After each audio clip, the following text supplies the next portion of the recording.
ஓம் ஸ்ரீராம ராம ராமேதி ரமே ராமே மனோரமே சகசிரநாம தத்துல்யம் ஸ்ரீராம நாம வராணனே. உலகம் யாவையும் தாமுழா வாக்கலும் நிலைபெறுத்தலும் நீக்கலும் நீங்களா அழகிலா விளையாட்டுடையார் அவர் தலைவர் அன்னவர் சரண் நாங்களே. எத்திர எத்திர ரகுநாத கீர்த்தனம் தத்திர தத்திர கிருத்தமாஸ்தகாஞ்சலிம் வாஷ்பவாரி பரிபூர்ணலோச்சனம் மாருதிம் நமது ராட்சசாந்தகம். அஞ்சிலே ஒன்று பெற்றான் அஞ்சிலே ஒன்றை தாவி அஞ்சிலே ஒன்று ஆறாக ஆரியர்க்காக ஏகி அஞ்சிலே ஒன்று பெற்ற அணங்கை கண்டு அயலாரூரில் அஞ்சிலே ஒன்றை வைத்தான் அவன் எம்மை அழித்துக் காப்பான். இன்னைக்கு நம்ம கம்பராமாயணத்துல பாலகாண்டத்துல கார்முக படலத்துல 41வது பாடல் பார்க்க போறோம். ஐயன் வில்லி இருத்த ஆற்றல் காணிய அமரர் நாட்டு தையலார் இழிந்து பாரின் மகளிரை தழுவிக் கொண்டார். செய்கையின் வடிவின் ஆடல் பாடலின் தெளிதல் தேற்றார். மையரின் நெடுங்கண் நோக்கம் இமைத்தலும் மயங்கி நின்றார். இதுதான் பாட்டு. இப்ப நம்ம பதம் பிரிச்ச பொருள் பார்க்கலாம். அமரர் நாட்டு தையலார், விண்ணுலகத்து மகளிர், ஐயன் வில் இருத்த, ராமன் வில்லை முறித்த, ஆற்றல் காணிய, வல்லமையை காணும் பொருட்டு இழிந்து வானிலிருந்து இறங்கி வந்து, செய்கையின் வடிவின், செய்யும் செயலாலும் வடிவத்தாலும், ஆடல் பாடலின், ஆடல் பாடல்களாலும் தெளிதல் தேற்றார். தமக்கும் மண்ணுலக மடந்தையாருக்கும் வேறுபாடு காண முடியாதவர்களாய் பாரின் மகளிரை, மண்ணுலக மங்கையரை தழுவிக்கொண்டார். வானுலக மங்கையர் என்று கருதி மகிழ்ச்சியால் தழுவிக்கொண்டார்கள். மை அறி நெடுங்கண் நெடுநோக்கம். அப்போது அம்மங்கையரின் மையிட்ட செவ்வரி படர்ந்த நீண்ட பார்வையுள்ள கண் இமைத்தலும், கண்கள் இமை கொட்டி நின்ற அளவில் மயங்கி நின்றார். இவர் நம் இனத்தவர் அல்லர் என்று மயங்கி நின்றார்கள். இப்ப நம்ம இந்த பாட்டுல இருக்கக்கூடிய நயங்களை பார்க்கலாம். அதாவது அங்க நடக்கக்கூடிய ஆடல் பாடல் எல்லாம் பேரொலி கிளம்பியதுல தேவலோகத்து கன்னிகைகள் அவங்க பூலோகத்துக்கு வந்து இறங்கி நம்ம முன்னாடியே பார்த்திருக்கோம். அதாவது இழிந்து அப்படின்னாலே அவதரித்து, அவதாரத்துக்கு நேர் தமிழ் பதம் வந்து இழிதல் அப்படிங்கிறது. ராமன் அவதரித்தான் அப்படிங்கிற சொல்லே முன்னாடி பிறந்தவுடன் கம்பர் பயன்படுத்தி இருக்கிற வார்த்தையே இந்த மாதிரி இழிந்து அப்படிங்கிறது தான். அந்த மாதிரி அவங்க பூலோகத்துக்கு வந்தாங்க.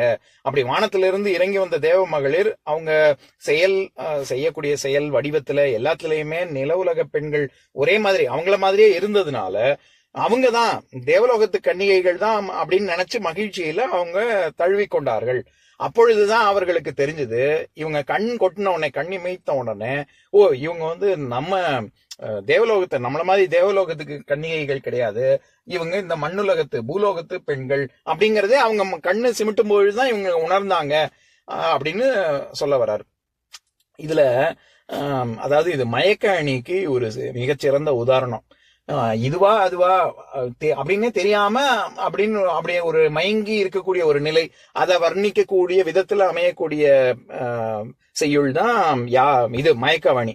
இப்ப எல்லாருக்கும் தெரிஞ்ச உதாரணம் சொல்லணும்னா, கண்ணதாசனுடைய ரொம்ப புகழ்பெற்ற பாடல், காலங்களில் அவள் வசந்தம், கலைகளிலே அவள் ஓவியம், மாதங்களில் அவள் மார்கழி, மலர்களிலே அவள் மல்லிகை அப்படிங்கிற பாட்டுல வசந்தம், ஓவியம், மார்கழி, மல்லிகை இது எல்லாம் வேற வேற கிடையாது. இது எல்லாமே என்னுடைய காதலி. என்னுடைய காதலியா வசந்தமா, என்னுடைய காதலியா ஓவியமா, என்னுடைய காதலியா மார்கழியா, என்னுடைய காதலியா மல்லிகையா, இது ரெண்டுத்துக்கும் வேறுபாடே கிடையாது. நான் மல்லிகையும் காதலியும் ஒண்ணுன்னு நினைச்சுக்கிட்டு இருக்கேன், நான் மயங்கி நிற்கிறேன் அப்படிங்கிற ஒரு மயக்க அணியின் ஒரு உதாரணம் தான். எப்படி அந்த பாடல் அப்படி வருதோ அந்த மாதிரி இங்க தேவலோகத்து கன்னிகைகள்லாம் அவங்க இன்னொரு பூலோகத்து பெண்களை பார்த்துட்டு, அங்க மிதிலை நகரத்துல இருக்கக்கூடிய பெண்கள் அவங்க ஆடல் பாடல், நம்ம சென்ற பாடல்ல பார்த்தோம்ல, பாணர்களுடைய எல்லா விதமான கீதங்கள், தெய்வ கீதம், மதுர கீதம், அமுத கீதம், இதெல்லாம் பார்த்து கொண்டு இருக்கிறவங்க அவங்கதான் நம்மளும் அவங்களும் தேவலோகத்துல இருந்து வந்திருக்கிறவங்க தான் அப்படின்னு நினைச்சா அவங்கள தழுவினாங்களாம்.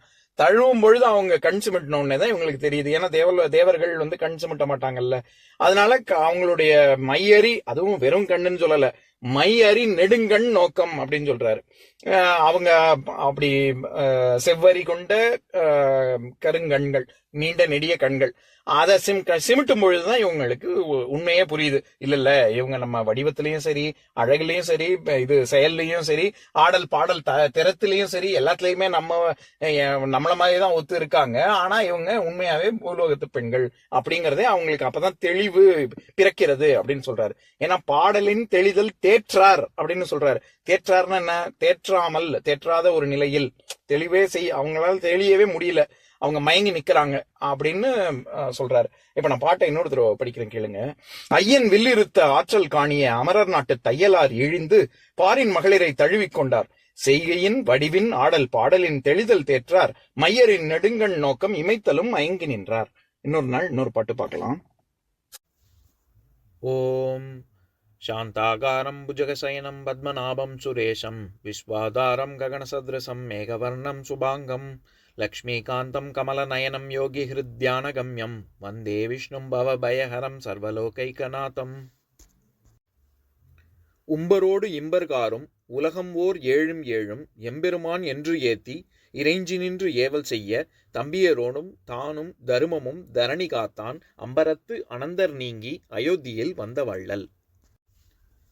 ஓம் பூர்ணமதః பூர்ணமிதம் பூர்ணாத் பூர்ணமுதஸ்யதே பூர்ணஸ்ய பூர்ணமாதாய பூர்ணமேவாவசிஷ்யதே. ஓம் சாந்தி சாந்தி சாந்திஹி. ஓம் சர்வேஷாம் ஸ்வஸ்திர்பவது சர்வேஷாம் சாந்திர்பவது சர்வேஷாம் பூர்ணம் பவது சர்வேஷாம் மங்களம் பவது. ஓம் சாந்தி சாந்தி சாந்திஹி. ஓம் சர்வே பவந்து சுகினः சர்வே சந்து நிராமயாः சர்வே பத்ராணி பஷ்யந்து மா கஷ்சித் துக்கபாக் பவேத். ஓம் சாந்தி சாந்தி சாந்திஹி.